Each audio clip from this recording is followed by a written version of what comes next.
We both go live on Facebook through this. Are you also broadcasting somewhere, Victoria? No, I mean I can do. Can I do that? I'm not sure you can. I'd love for you to try. But I've got this. Hang on. I should have it out on the Facebook group. I might have just sent it somewhere else. Doesn't matter. It's really quite bad because Facebook allows you to stream to any group you're a part of. So you can actually you can pump in a stream into someone else's group and get massive exposure if you wanted to. Sounds like a great idea. I'm surprised more people don't do it, but it's quite tricky to get right with this drop down they've got. And I've accidentally broadcasted somewhere else's before as well, like a frog keeping, keep frogs, right? Yeah, of course, yeah. And I streamed Brainfood Live into there, and it was like, oh shit, I didn't mean to do that. Well. But this does happen. Anyway, we're live. So welcome everybody to Brainfood Live On Air, episode 56, the second Brainfood Live today, because I was on earlier 30 minutes ago to episode 55. No, but we had a few backed up, and I really wanted to get back on track. So we did today's a double header on the Friday.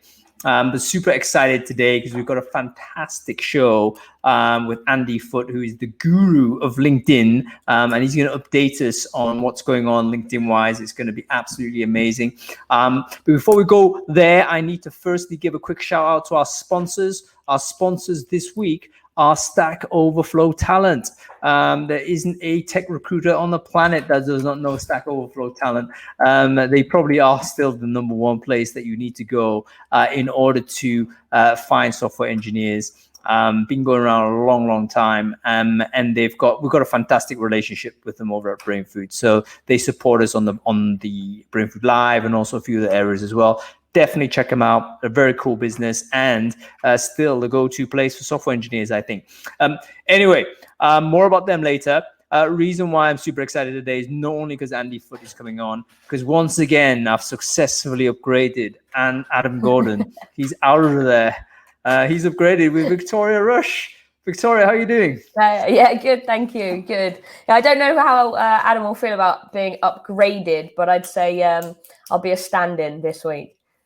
He sets a very low bar, so don't get too carried away.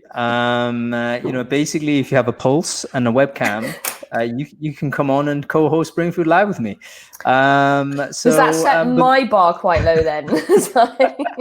No, Victoria, you were great. I mean, for people who don't know, Victoria and I were actually a part of the panel in Brainfood Marathon a week ago.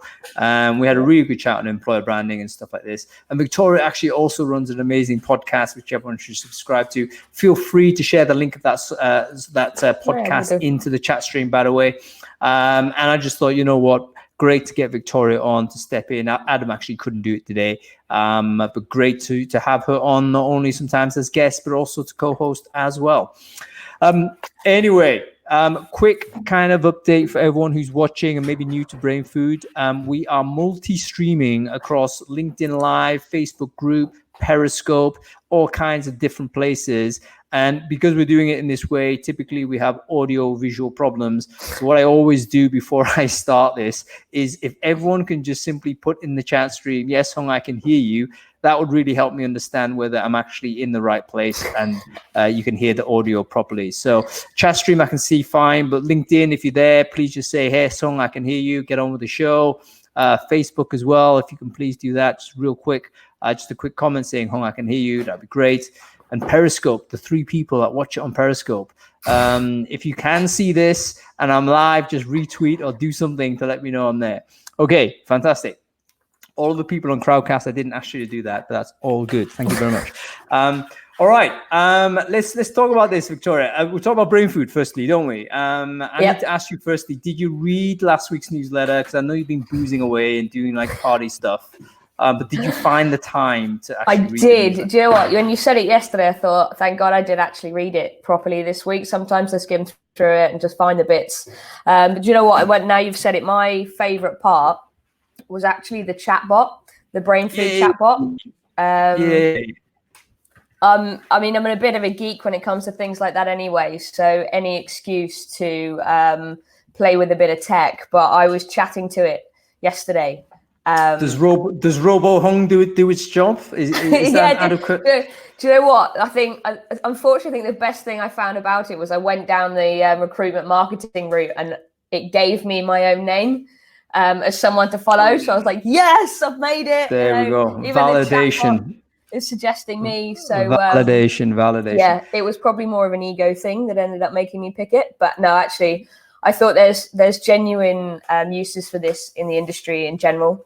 Even if you applied it to a recruitment website and said, which consultant do you want to speak to? Do you need to speak to what kind of, yeah? And there's so many applications for a chatbot like that takes you to a specific piece of information that you're looking for. So no, I really enjoyed it. And actually it's so easy to use. We're moving off of chatbots that are just on websites that annoy you. Every time you open a new website, you get something that pops up and in the way and all that kind of stuff. But actually on WhatsApp, we all use it every day. It's the same reason that I think Glenn, shout out, I know he's listening, has so much success with the Lonely Marketers WhatsApp group, is because it's just so easy for you to access as and when you need it. Yeah. I mean, WhatsApp, everyone's on it already. I mean, I speak to my mom with WhatsApp. For me, it's actually superior to Slack, even though functionality-wise, it's far worse. It's simply the adoption. It gives you the opportunity to do that. And there are some brilliant groups on WhatsApp itself. And that's one of the reasons why we built the chatbot on WhatsApp, because we thought adoption is there. I've just shared the link of the chatbot, by the way, into the chat stream. So if you want to interact with Robo Hung, you can go ahead and do that. And in fact, if you have WhatsApp already installed, all you need to do is to say hello to this number, which I'm going to share in the chat stream now. By the way, people watching on LinkedIn, if you want to pop over and just say that as well, basically that number there, if you just put hello into that number on WhatsApp, you will get access to basically a content chatbot that I've created. And what this is all about is to enable anybody to access Brainfood content or Brainfood experts on your phone. So if you want to find an expert on sourcing, use the chatbot and it will give you a name based on their contributions to Brainfood. And if you want to recruit a marketing person, go to it. And Victoria will be consistently the same person being recommended. No, but I hope it will be useful. We're going to keep building on it. And eventually I see it's going to be voice-based as well. So, you can just talk to it and you just deliver you the value, because sometimes we're not on screen. We're not typing into a keyboard all the time. It's going to be a useful thing. Is that something? By the way. Sorry, go on. I was going to say, is that something you can turn into an Alexa skill or a Google app or things like that, where you can actually talk to Alexa, find an opening phrase and say it will start to bring you practitioners? Yeah, it's very simple. I mean, the back end of it is just a lot of work, and obviously he's not very intelligent. I've literally written every single answer. So it took me like days to write hundreds of these answers and these links. But I finally figured out that people didn't want to interact with a chatbot for talking. You wanted it to retrieve information quickly. And that's what it is. It's a content chatbot. So we'll use it for getting Brainfood content, connecting with Brainfood experts, and at some point, hopefully getting jobs as well. That's turned into a really important thing for me, because I've realized so many Brainfooders are losing work under economic pressure. That's kind of my mission now for 2020, to try and do something about that as much as I can to help just get these recruiters some jobs, because it's hard out there. Yeah, anyway. Somebody's put in the comments AI, and I just have a kind of point on that. AI is such an overused sort of phrase in in anything now, but recruitment, really, everyone's talking about AI, and really everything is mostly machine learning.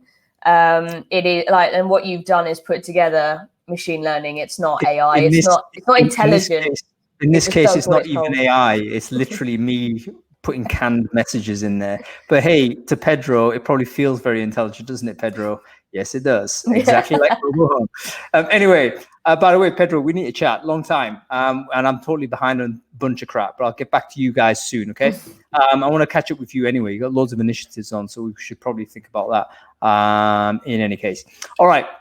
Another thing, quick. What else is interesting, Victoria? What, from Brainfood? Oh, God. You put me on the spot, because I only really focused on that one. Oh. There was something else, actually. Just one thing, yeah. Well, that was once I started playing with it. That was all I could think about. That's fine. Short attention span, honestly. That was my other thing. Was obviously going to be the marathon that we did. Oh wow, yeah. Well, I thought there was going to be an update about it this week, but I've released the panel discussion that we did, and I've put that out as a podcast episode for people, because as soon as I did it, I was getting everybody asking how to find it, where to listen to it, and it's had 100 listeners in the last 36 hours, which is massive. Cool. So yeah, that kind of information. I mean, obviously it nearly killed you. You were green by the end of it, as we discussed earlier this week. But I think that kind of initiative has made a huge difference to recruitment and could change the way people view the industry. We've all come together suddenly. You can't talk to your competitors. You can't spend time with anyone who's in a different agency. You can't give away your secrets. Not that there are any, really. Has completely gone, and everyone's collaborating, everyone's coming together to help each other. And what you did was bring everybody globally into one place to talk about what we can do next and together. That's a very kind interpretation, Victoria, of me sitting on a live stream for 24 hours. No, seriously, wait, you went green over 24 hours. I did. I was quite ill, and it took me a long time to recover. But the marathon is all recorded, folks. So there's 80 plus sessions. You can find about 40 of them in the link I've just shared in the chat stream. Go and check it out, because there's been some amazing conversations, great presentations, brilliant panelists, etc., etc. So really, really good. And if there's any kind of forward movement for people collaborating and connecting, then that's all well and good. That's entirely the purpose, and hopefully that's stimulated some activity and enthusiasm again in these tough times. Anyway, so let's move on to where we need to be, because all of these folks didn't sign up just to look at us too. They actually kind of signed up because they wanted to know about LinkedIn. And actually they may have signed up because they were interested in remote working, actually. So I need to give you a quick update on that. We weren't able to get Melissa Bruno on, who's the VP of Talent at Stack Overflow. She was meant to do the show, but she was too busy. She had a clash at late notice, and she had to not do it. So rather than just replace, Melissa's amazing, so rather than just replace her with somebody random, I thought we'd change topic as well, and replace her with somebody random. And this is Andy Foote, a good friend of mine, but he's also very, very, very good in terms of what is going on with LinkedIn, particularly changes in LinkedIn, which I realize I'm way behind on, because I really haven't checked it out. I think I'm a super user, quote unquote, but I do the same thing over and over again. So I don't actually understand the mechanics of it, all the new tools, all the new methods, and Andy's going to tell us. He does it as a business, so let's bring him on, and we'll see what he's gonna show us. Where are you, Andy? Let's see if I can find you. Oh, by the way, if anybody wants to ask Andy any questions, can you please do so in the Ask a Question feature below on the screen?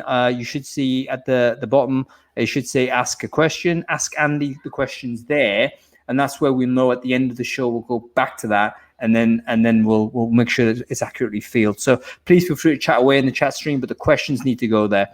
Oh my good Lord, what's happened here? Andy, I hope there's a body underneath that head. I mean, it's not just disembodied floating in the ether. So you haven't sort of transcended biology in any way. Hello. Pleased to meet you, Victoria. Hi. Hello, everyone in chat. 256 of you.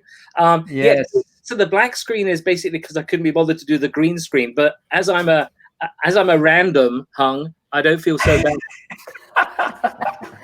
Listen, Andy, I now want a black screen because it looks so cool, and it looks like, you know what, it focuses the mind into, focuses the attention. I need to look at this person because that's all I'm seeing. I think it's a really great image. So I need to figure out how to do that. Is it actually just a black screen? You've got some black material. It's a black screen on an apparatus which holds it, two clouds, and it was green. As I said, no, I'm not going to do that this time. Black or white.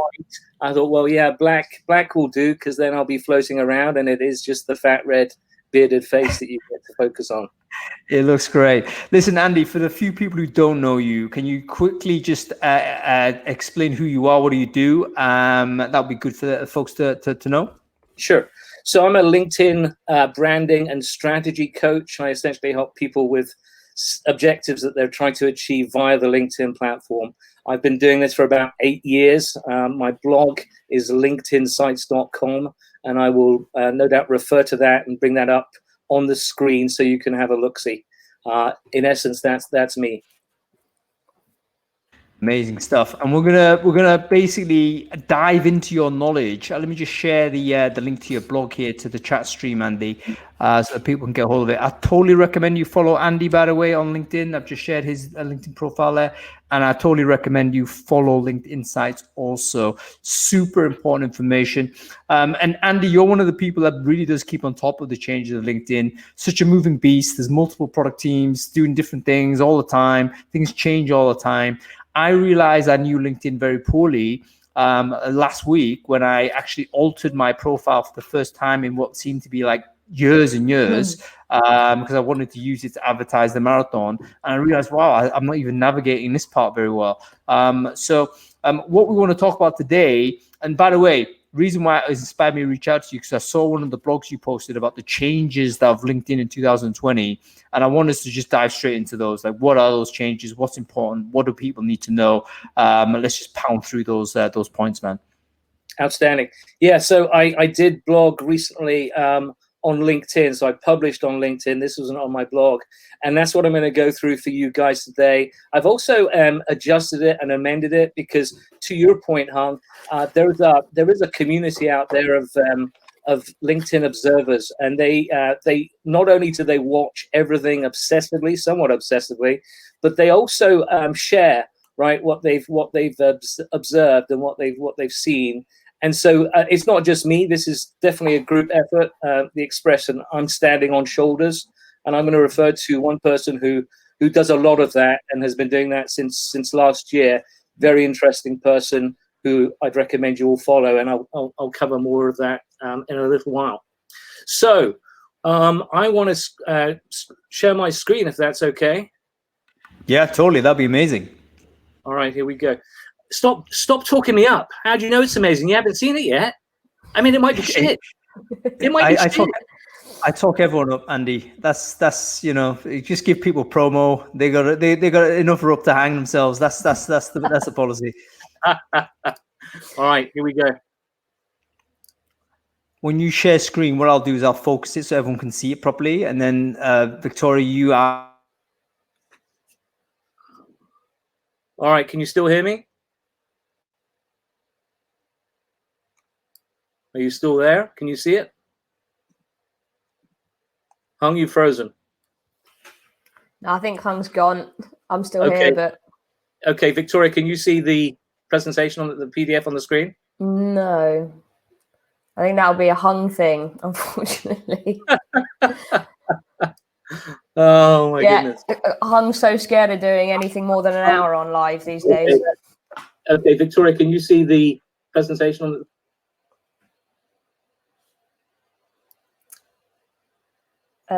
Nope. Still not.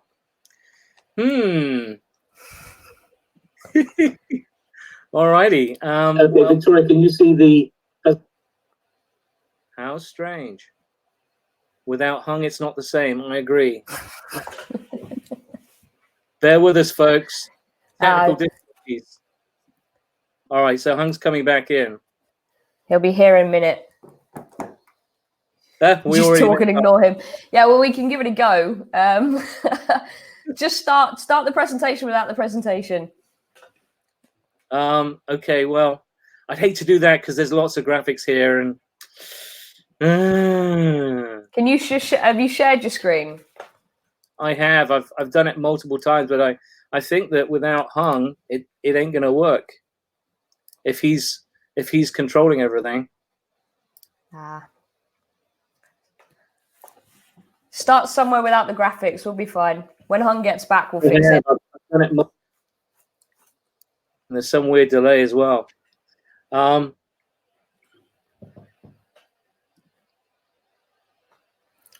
What's your first tip? I mean, one of the things I was hoping we'd talk about, actually, do you know what, is the algorithm on the news feed? Because I think that for me is probably the most sort of interesting part is how well I personally can get my content in front of more of the right people. Is what kind of things can I do to sort of beat the algorithm as it changes every time? Sure. So the algorithm, I wrote about this I think it was 2018. The algorithm is looking for engagement pretty quickly. So as soon as you post something, you've got to be all over that post for the first hour, right? The so-called golden hour. What do I mean by all over that? You've got to hope to get some, not just reactions, but also comments. The comments are very, very important, because then that shows up in feeds elsewhere. That gets other people interested in that piece of content. So your work doesn't just start with publishing the post. It's actually just started. And there he is. Sorry, everybody. I lost the internet and it took me ages to spool up Tether again. Right. Listen, Andy, do you want to share your... Sorry, everyone, by the way. Andy, do you want to share your screen? And what I'll do is I'll focus it whilst I've still got the internet, and then I'll just get off screen. I'll just walk out. Okay, here we go again.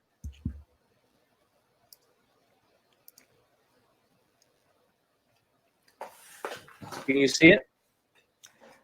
I still see you, so I don't think you've shared screen yet. Yeah, I keep sharing it, but for some reason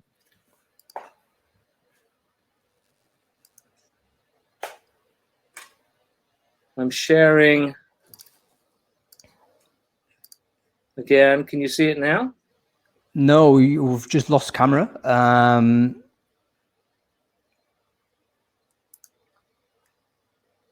Oh, we've lost him entirely. Sorry about this, folks. We'll try and recover Andy. He's probably sharing the wrong window. I think yeah, that's the point. He probably is. He is on screen still. Let me just remove him and add him again. That's probably the right thing to do. Yeah. It's not that tricky. It's decent. Hang on, let me just see if I can get hold of him.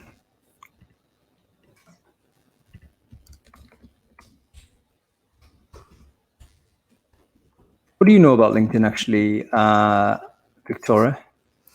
I mean, recruitment marketing is obviously quite an important thing, isn't it? Yeah, well, we were just talking about algorithms before we lost you, or as we lost you. And I think for me, one of the really key things for anyone creating content and trying to use LinkedIn is understanding the algorithm of what to post, when, how to beat, obviously, things like sharing content. One of the big things I tell people a lot is don't share someone else's post. I mean, you can, but it will never get the traction it would have done if you'd shared the asset or the commentary on as an original piece of content. How to beat things like sharing content. And that's kind of probably the main thing that I really know about the algorithm. Obviously, there's certain times of day you create a very interesting conversation on the weekend, say Sundays, for example. Obviously you and both Adam as well talk about brain food on a Sunday, which you wouldn't generally expect people to be on LinkedIn on a Sunday, but actually I'd say Sunday evening is one of the best times to send your emails and the best times to post on LinkedIn, because that's actually when people are sat at home getting back into work mode and they just start checking in. The same with emails. You just start reading your work emails on a Sunday night and write what's tomorrow look like. You do the same with LinkedIn and all that kind of stuff. And although we probably don't want to post content for work on a Sunday, your Sunday evening is probably going to be one of your strongest times, which is obviously why you share, I assume why you share brain food on a Sunday. Brain food out on Sunday morning, indeed. So, hey, listen, Margaret's just had a good idea. So, Hung, she said, exactly, could Hung share that presentation? Maybe I could do it for you, Andy. I think it's possible. If it's Andy, can you hear me? I can. Can you still see me? We can see you now. So you're back on camera. But in case we can't get you to share screen, I'm happy to share it for you. Yeah, let me send that to you now. Cool. Oh man, this is where I've got to do some browser management, close down the embarrassing things that I've got on up here. Christ. I just did that. Right. So hang on. Have you sent it via Facebook or something, or email, Andy? I'm sending it to your email now. Okay, cool. Let me just fire up the email. Okay, Margaret. I think it was Margaret that you had the idea, or someone else that had the idea earlier. So thank you so much for that genius. And we will hopefully get there. Let's have a look. Oh, I'm still tethering. So it's taking ages. All right, it's quite a big one, so it's coming through. Let me just try something else. Is the share button actually working? So you know the share actually is at the top of the screen. Yeah. So yeah, it seems to be. What happens when you click share screen? Does it actually expand your screen? It doesn't expand, but it goes to my screen, so it seems like it would work. And it asks me if I want to do entire screen or application window. I've tried both. Mm-hmm. And I do that, nothing. And then nothing happens. How strange. Okay, Andy, I've got your something here. Great. It's a file. It is a PDF. Is that right? Yes. Go ahead and open that up. Cool. Let me just download share that. It would be awesome. Great idea, Margaret. Margaret, genius. I might give her some points on the Brainfood Hall of Fame. Let's have a look. All right, it's taking time to download, I'm afraid, because I'm still on the damn tether. Anyway, Andy, as we're talking about this, I wonder whether, whilst we kind of get this downloaded properly, I wonder whether you could give us a few kind of, I wouldn't say sources, or don't give away your secrets or anything like that, but how do you keep sort of on top of LinkedIn with all of the changes that does sort of exist? Like, how do you keep on top of everything? So on LinkedIn itself, whenever there's new stuff posted or observations, then there's a community that coalesces around all of that content. That's number one on content itself, on LinkedIn itself. Is it a community on LinkedIn, or have they decided to put it in somewhere a little bit more lively? Yeah, there's multiple communities, right? There's my immediate community, and then there's the broader community, the folks, the guys and gals that I know, that just communicate with all the time. Then there's actually a very strong presence on Facebook. It's called LinkedIn Action User Group Heroes. LAUGH actually started with the acronym, and then I came up with the name. Is that your group?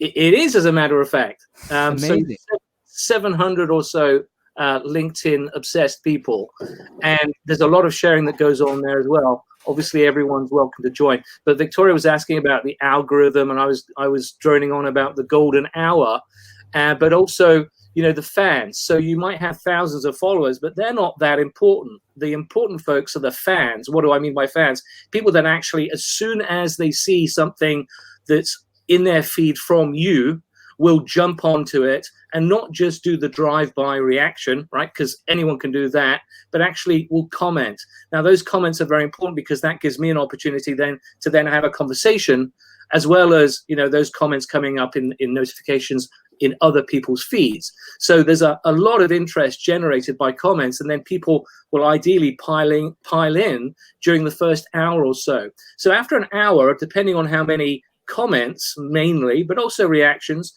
I can tell if a post has legs.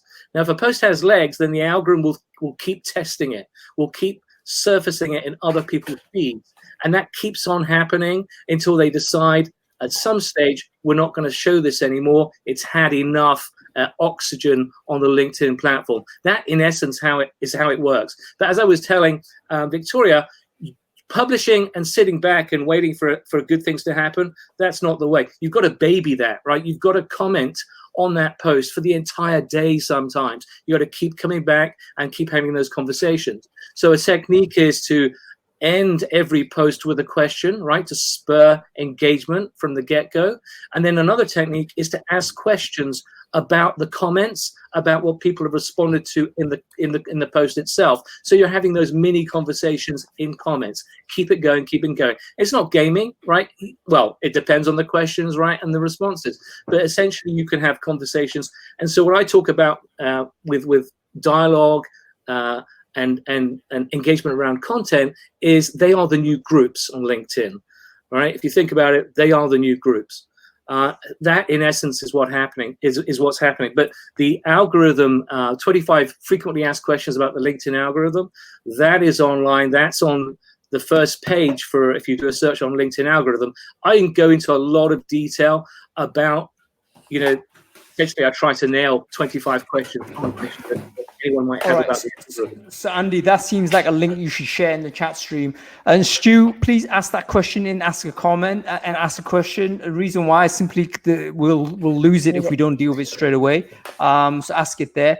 And thank you. And what I'm going to try and do is actually share the screen so that Andy can present this thing. Andy, you're just going to have to get me to click for you, okay? And I'll just be the clicker. Perfect. Perfect upgrade for me. Right, let's share the screen. I'll share everything. Yes. Cool. I'm going to focus the screen. Yeah. So, do you guys now see? We do. We see a screen. Do you see new stuff? Oh, shit. Am I sharing a desktop or just the screen? What do you see now? Do you see your presentation, Andy? I can see the presentation. That's perfect. Perfect. Let me play it. It's a PDF. So if you just go into view on the top left and you get rid of those view full screen. Yeah, but if you go into view, you'll get rid of the document itself. You'll just see the document. No, not that view. Sorry, Hung. The view on the PDF. Oh, sorry. Yeah, sorry. No, I don't. No need to apologize. I need to actually understand how technology works. So, document only. Document only. There we go. Bingo. Cool. Are we ready to go? Yes, we are. Okay. So how do we move this? You should be able to scroll down. It's not giving me. Oh, maybe I'll do it like this. Yeah. There cool. We'll do that. Go ahead, Andy. All right. So next page, please, sir. Okay, so the first thing that's changed is the featured section. If you scroll up a little bit more, Hung. Thank you. So the featured section is now giant in terms of screen estate. You'll see how super large those boxes are, and you'll see that it shows 2, and then about 25% of the third. Now, what's interesting about that is not just that they're much bigger, and you can see how much they've increased in size. If you look at the ones below from 2018, and then the other ones were medium size, but so they went medium, tiny, and then super large. But what's more important is 2 things.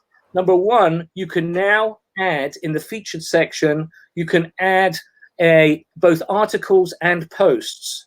Right, so on LinkedIn, articles and posts, you can put them right there. So my advice would be to choose the ones that are A, most impressive, right, and B, most likely to do something for you. In other words, people read this and then they take action after reading it. All right, so from the marketing perspective, A, impressive, B, do something for you, actionable. The other important thing, possibly the most important thing about the new featured section is that they now are 1 click away. So whenever you used to put a URL, an external URL in the rich media section, which is what it was called before, they were all multiple clicks away, always. Now it's just 1 click and it gets the reader there, which is it's pretty remarkable because LinkedIn, as I've said, have had a war on URLs for the longest time, right? That's why you can't put URLs in your about section. You can't put clickable URLs in the banner section at the top, right? They just don't allow it. Well, now they do. So that's the big news about the new featured section. Scroll on down, sir.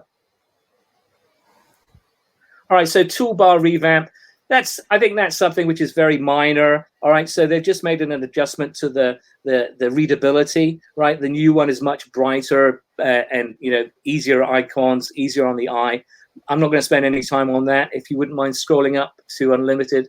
All right. So one of your questions, Hung, was groups. Are they being revived? Are they making a comeback? Well, yeah, I think they are starting now to make a solid attempt at making groups more of a utility for users, LinkedIn users. Unlimited group messages now is essentially what's happened here is LinkedIn have decided to get away with the quota of 15 group messages. So member to member, right? You're able to send 15 group messages to fellow group members per month. That's now gone. You can send unlimited messages. If you're in a group with someone, you can send them unlimited group messages, which of course I wouldn't recommend. However, this is probably going to come with some kind of penalty, right? So just like if you send an in-mail and it's rejected, then that's going to crimp your in-mails going forward. You've got to, with in-mails, you've got to get a certain acceptance rate. I think the same thing is going to apply to group messages. And you may even be, you may even be tagged for spam, and your message sending privileges via groups may well be curtailed if you spam. On the other side of it, on the user side, or rather the receiving end, you may be able to cut those messages out altogether. You may be able to block them. You may be able to decide, okay, this group is getting way too spammy. I've had too many messages. I'm just going to cut them off at source, and I'm going to just essentially nuke and prevent all messages from that particular group. That could also be happening, but we don't know for sure because this is brand new. We don't know for sure exactly how it's going to work. But that's the first thing about groups that's definitely a positive. The second thing about groups is that you now can do, or you can't do them now, but you will be able to soon. You'll be able to conduct polls, right? POLLS in groups. And I'll come to that in a little while. So that's the second biggie, right? In terms of if you're looking for signals that LinkedIn groups are making a comeback, unlimited messages and polls within groups. And then the third thing, which unless you've been managing a group, you won't know. LinkedIn for a long time decided that it would be a great idea to let anyone publish on groups. So group managers had no way to essentially control the content stream in their group, which was insane. They always used to be able to, but LinkedIn decided to take that ability away. As you can imagine, groups, a lot of the group owners and managers said, well, screw this. I'm not going to bother. So that obviously was a big problem in terms of groups and spam, right? Because there was unlimited content. Last year, they decided to give that control, that pre-publication control, back to group managers. So that was obviously a step in the right direction. You may ask, well, why did they take that away? No one knows. That seems to be a crazy decision, but at least they've now given that control back to group managers. So you may not be aware of that, as I said, unless you already run a group or groups.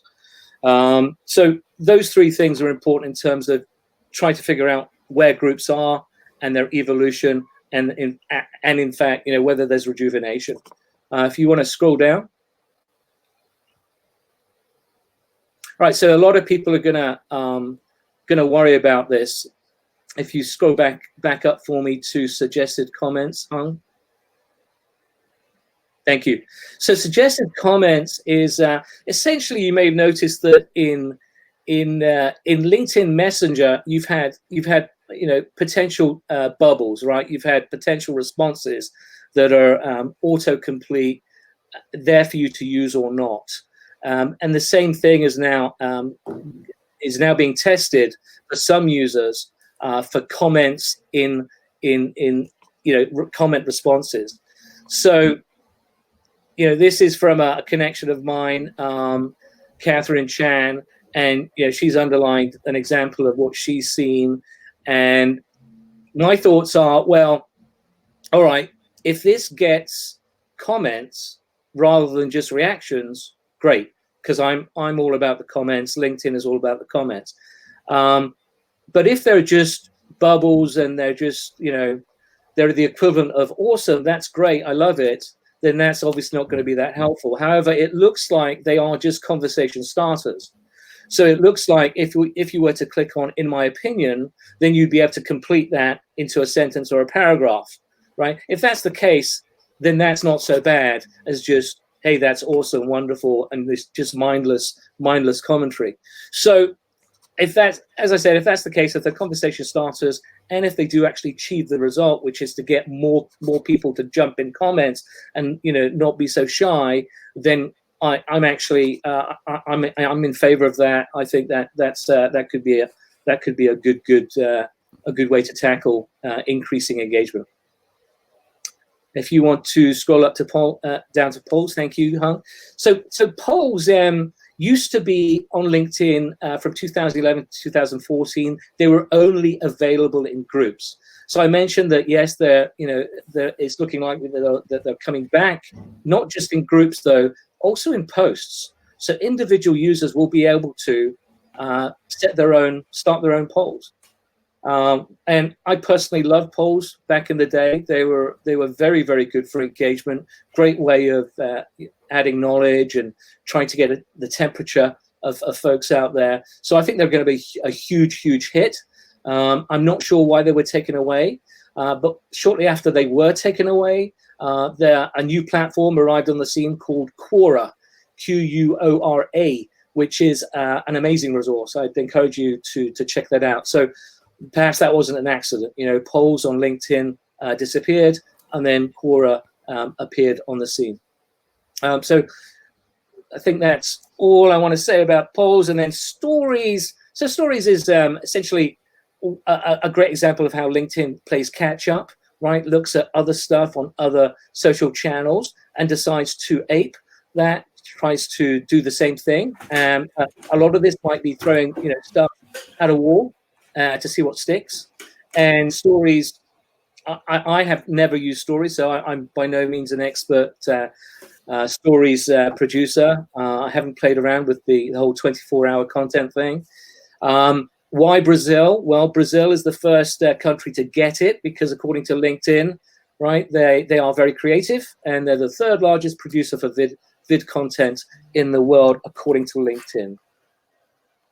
All right, if you'd like to scroll further down, thank you, sir. Events. So this is definitely a COVID-19 response. Used to be only available to select company pages. Now available to all admins of company pages, right? Anyone who runs a company page can now run events.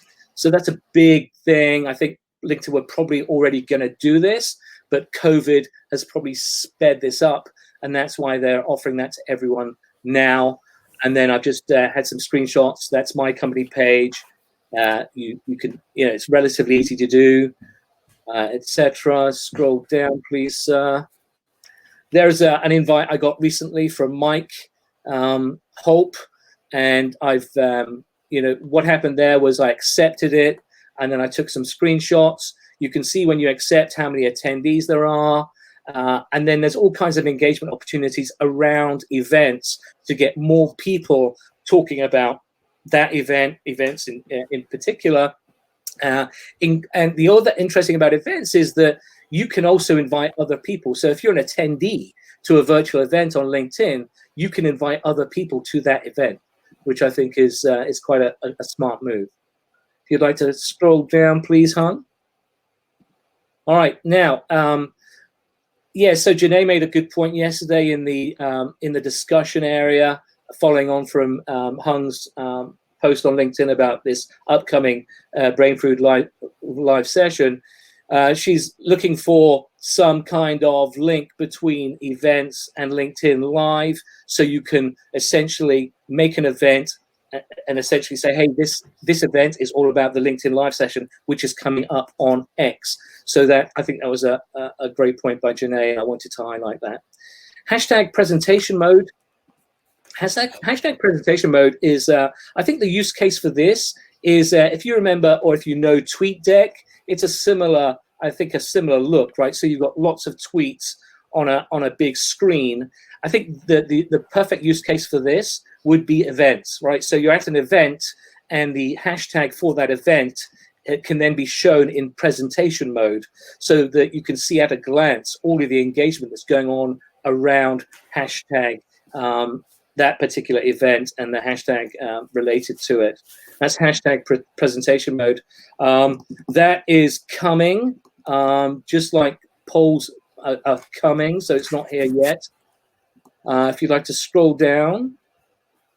All right, so Jane Manchun Wong is, we were talking earlier about how do you know about this stuff, right? How do you get to know about it? Well, I was first aware of Jane Wong last year, I think summer, when I read something about LinkedIn is doing dark mode. I thought, well, okay, that's interesting. And I investigated, and I learned more about Jane. Jane is a white hat hacker. She does reverse engineering. So her thing, it's almost a hobby, but she does it obsessively, and she does it well, is to delve into the code. I think she'll do desktop and she'll do apps. And what she does, what she specializes in right now, is she will find scoops. She will find stuff that looks like it's on the cusp of coming to fruition. Maybe they're just testing, but she's often had scoops where she's mentioned something and then it's actually come to life. And so a lot of people are very, very interested in what she has to say. She's good at it. I'm surprised there aren't more Jane Manchun Wongs in the world, but she's become known for this. There was a piece in the BBC about her recently. And so a lot of these things are coming from her. So that COVID banner, for example, she found that the beginning of April. Away from home message, right, for premium users. She's found that looks likely to be coming. Broadcasting a link for online events. I think that's going to be coming in conjunction with the announcement regarding company page events. A new search UI, right? And you'll notice that whenever she shares this stuff, this is all Twitter, obviously, she always stamps it with her name, right? So you can see her Twitter handle in blue. And so that's another example, April 13th. If you'd like to scroll down, please, sir. Thank you. Hashtag presentation mode, right? Jane found this. So everyone, who is writing about LinkedIn will be getting, not everyone, but a lot of people will be getting their information from Jane. And she was the first, I believe, to find out about presentation mode. All right, scroll on down, please. All right, so polls as well, right? So I don't think we would have known about polls as early as we did without looking at Jane's Twitter feed. Then another thing from April was looks like we're going to get the ability to do more with our pictures in posts, right? So graphics in posts.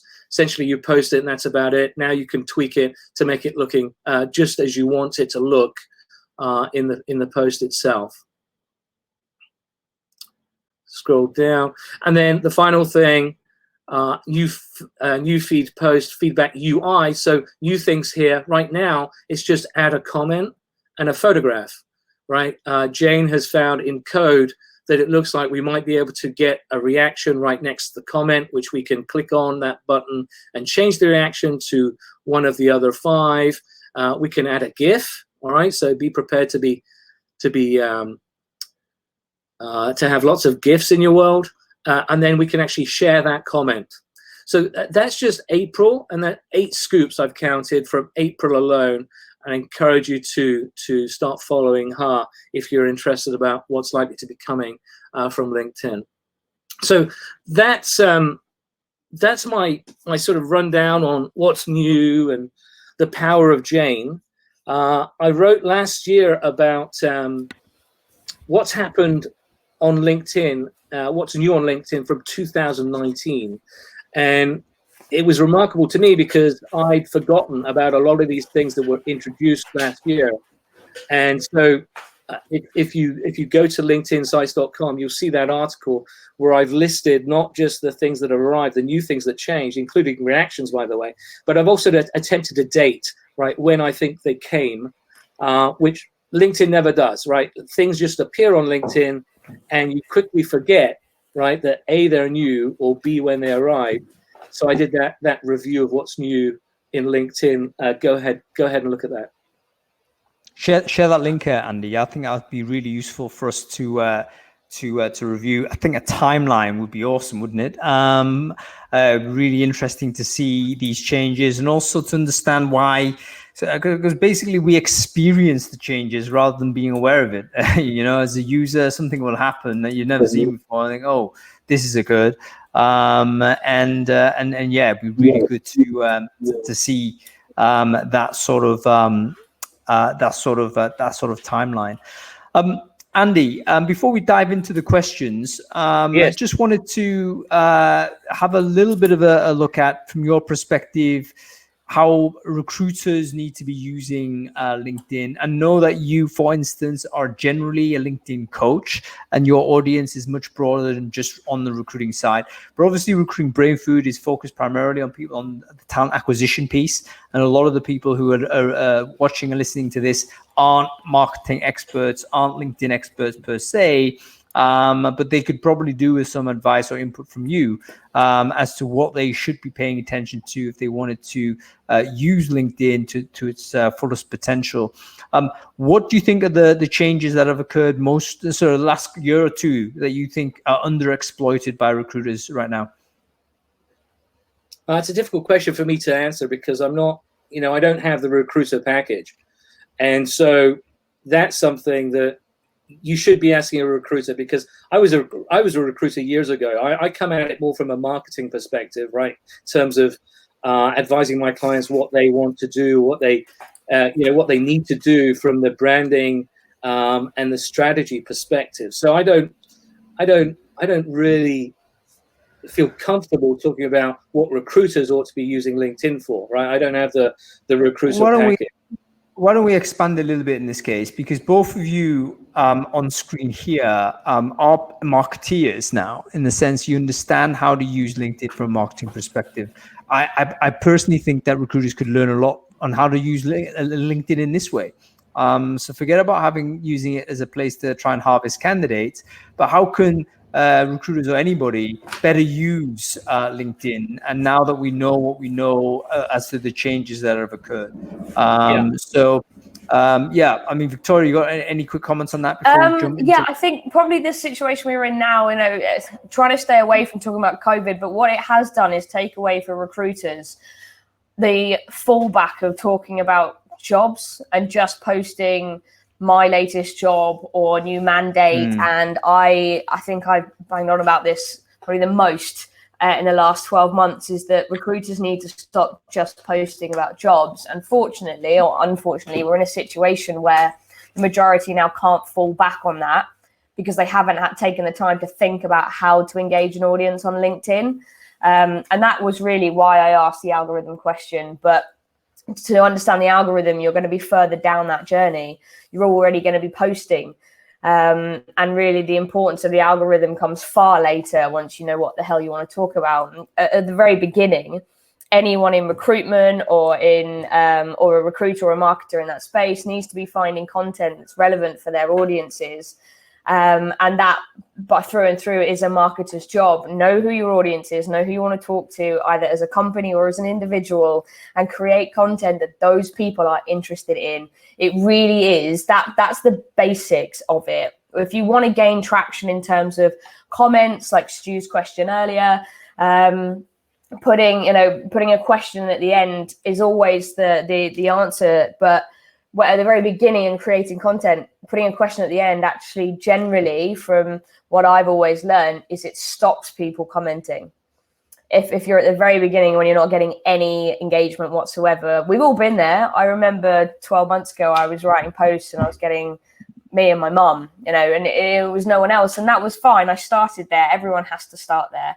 Getting over that ego and judgment of others, of no engagement, is a whole other subject in itself. But start creating content. Let's talk about that though, because Stu has asked the question, and we were touching on it now.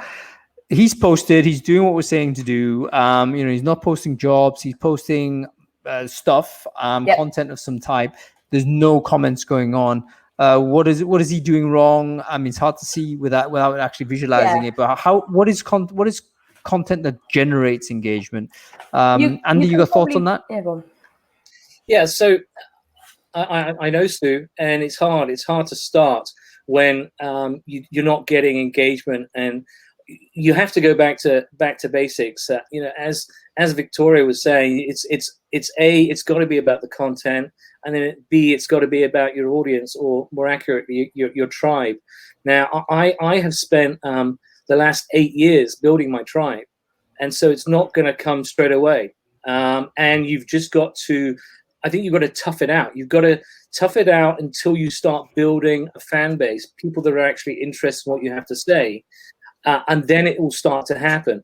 But forget about the vanity statistics, forget about the views, forget about the followers who can't actually follow you, by the way, because the algorithm inserts itself between you and your followers. Think about that, right? Someone wants to follow me, and LinkedIn says, no, I'm not going to let you follow Andy, regardless of what you tell us. I'm going to tell you, right, who you can see when. That's what the algorithm does. So they're not followed. They're not followers. They're followed. They're followed. So hang on. When I as I understand this, I never understood the difference between followers and connections. But I thought followers, in effect, saw your post. But you're saying that's not the case. No. They have a chance of seeing your post, but yes, LinkedIn exactly. ultimately, yeah. Absolutely. So a tiny proportion of your followers, I mean, I have thousands of followers, but a tiny proportion will only be shown my content once I hit publish. Now, LinkedIn is smart enough, the algorithm is smart enough to show it to folks who typically, right, who have habitually commented, reacted to my stuff. So that's definitely going on, right? But a new follower will not start seeing my stuff until LinkedIn thinks that there's a relationship between me and that new follower. So in other words, a new follower follows me, I've got to start engaging on her or his content to signal to the algorithm that we're going to be engaging, right? So I've got to do work from that perspective. So yeah, it's very complex, and LinkedIn will control the game. They control it all the way up to viral, by which I mean you put together a post, it gets terrific amount of engagement, right? You're getting thousands of views. I had 95,000 views, hundreds of comments, and engagement, great engagement. And then at some point it goes to a LinkedIn editor, and they decide whether or not to keep sending it into feeds. They will cut you off when they decide to cut you off. Right? Yeah, so you're saying there's a manual action at some point. Algorithmically, it'll boost it, but then there's a human being at some point will screen it and say, right, this person's hacking it in some way. There are 50 or so LinkedIn editors that control, right, the Olgas of the world, right, the Kirsty Bonners of the world, right? They decide who gets the hyper viral content, who wins that game. And that's what you would expect, right? Because it's their platform. They have to control everything because it's all about eyeballs and it's advertisers. Yep. And if that didn't happen, then that's fair. So going back to my original point, it's going to take years. You better hope you get fans. If you don't get fans, then honestly, is the content good or is it shit? Right?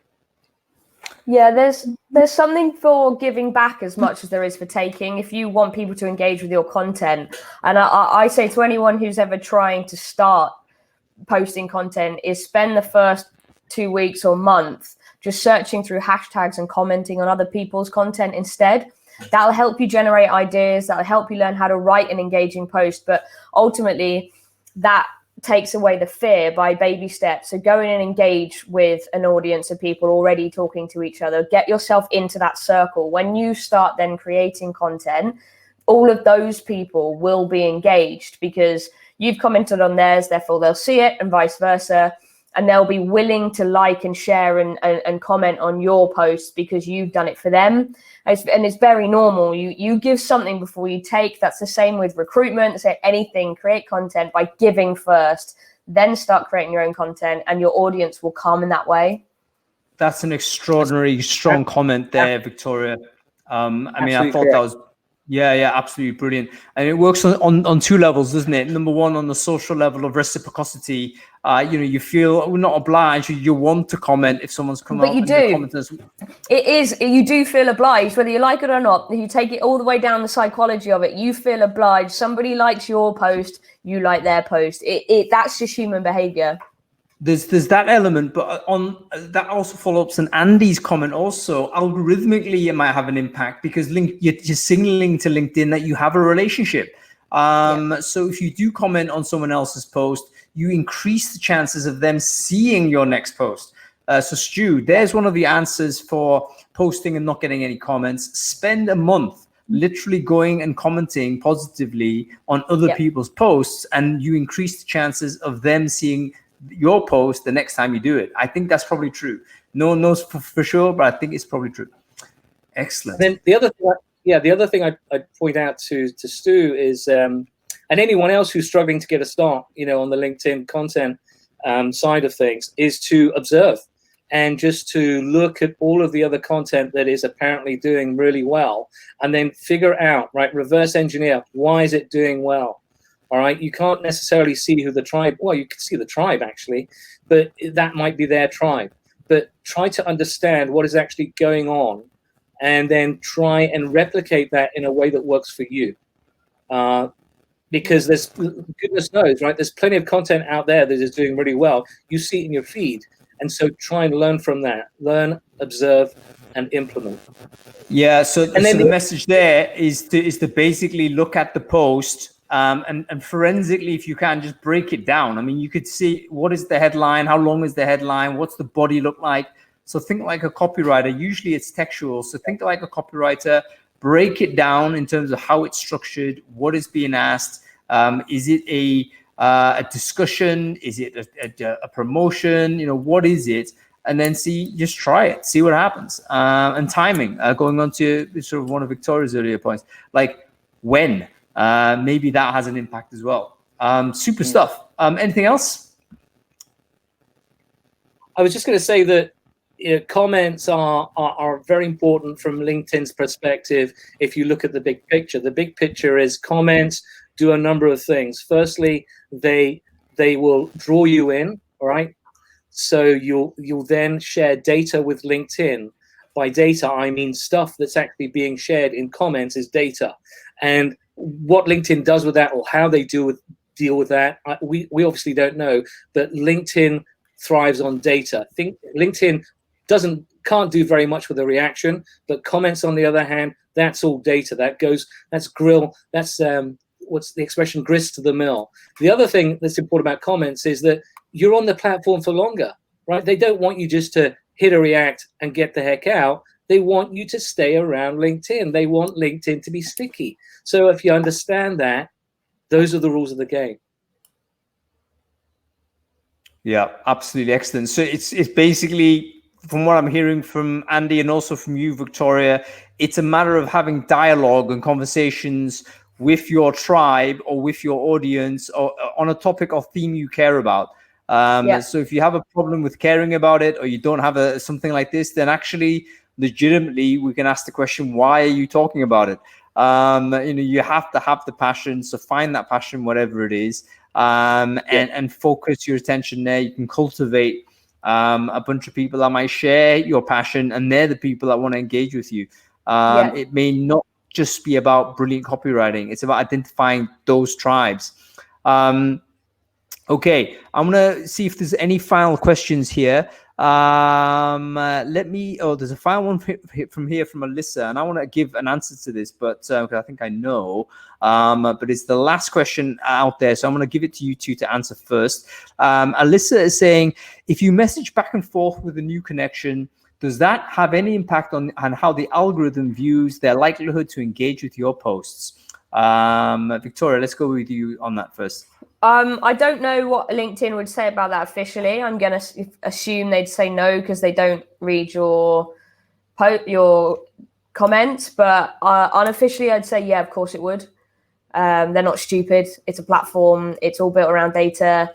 They're going to be aware that you're communicating with this person. They're not good. Then maybe they don't know exactly what you say. I'm always skeptical about that. But regardless, if you are interacting with someone in comments, in direct messages, then they're going to know in some way. It's going to link your profiles together in terms of data, and very likely the more you talk to them, the more you're going to see their posts. People that I haven't spoken to recently, I'm seeing a lot less of their posts, and people I'm speaking to more of at the moment, even outside of LinkedIn, I'm still seeing them more on LinkedIn. So unofficially, maybe LinkedIn might have a different stance on this, but I'd say, yeah, definitely it will make a difference. Yeah, excellent. Andy, you got an opinion on this? Yeah, I think Victoria's nailed it. I think I agree with everything she said, that one would like to hope, right, that they don't, they're not sneaky beaky and looking in to our messages. Whatever I write in LinkedIn Messenger, I always assume that it's all being read, frankly. Would they use that to somehow signal to the algorithm to, that there's a connection here and we should gain some kind of boost because of that connection? It's definitely feasible to me. That part of that LinkedIn algorithm, the 25 questions post the article that I wrote, which you very kindly shared, Hung, some time ago. There's some research by Richard van der Blom, a very smart Dutch LinkedIn trainer, and he found correlation between the social selling index score that you all have and your all-star status.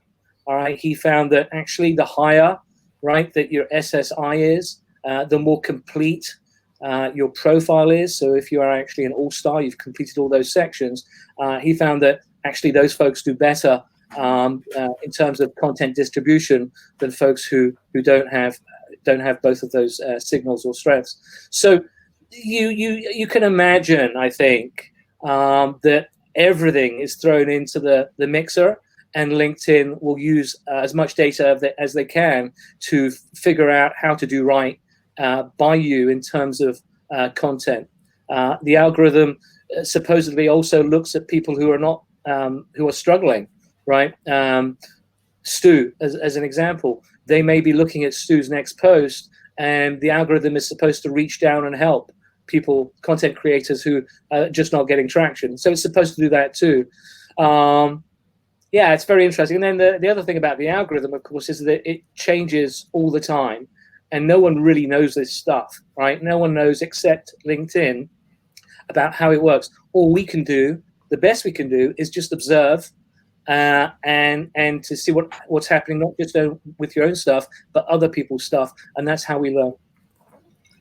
Yep, great answer. I mean, in fact, let me just finish on this, because I've actually empirically tested this, at least with one person, my cousin Stephen, who once upon a time, we were first degree connections, but he was not seeing any of my posts, principally because he's never on LinkedIn, and I never talked to him, never engaged with him.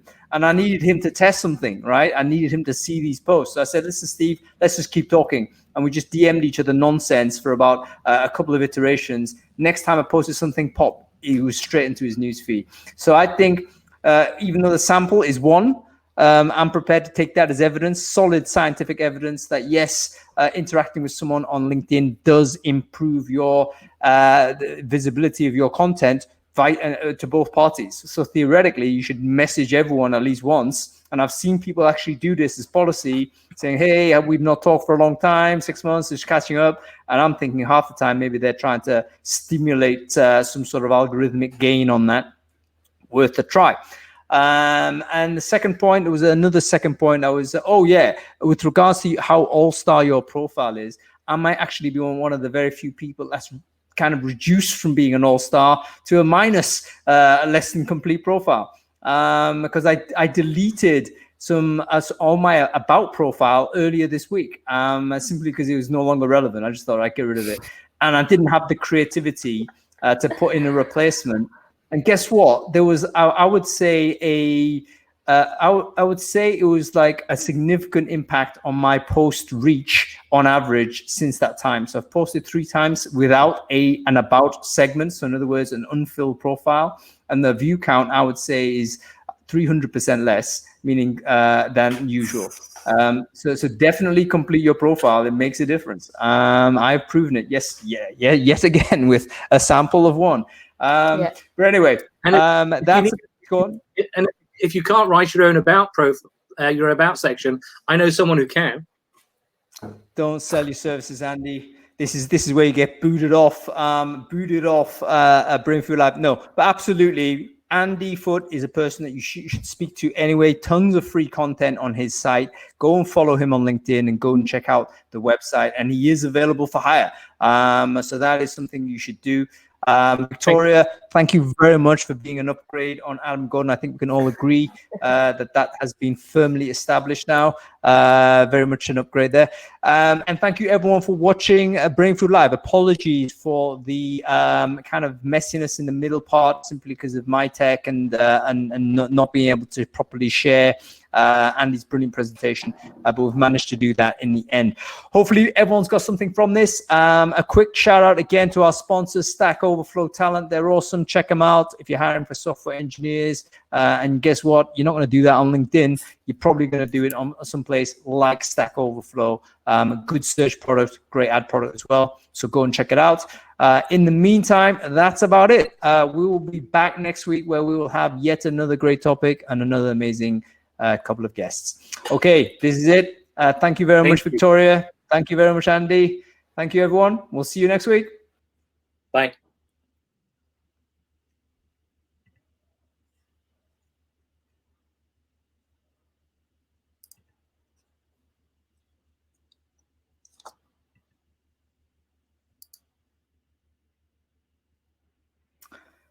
There we go. Okay, everybody, that's it. Have a good weekend, everybody. Thanks a lot for your comments and for being patient. Very, very important. Have a good weekend, folks.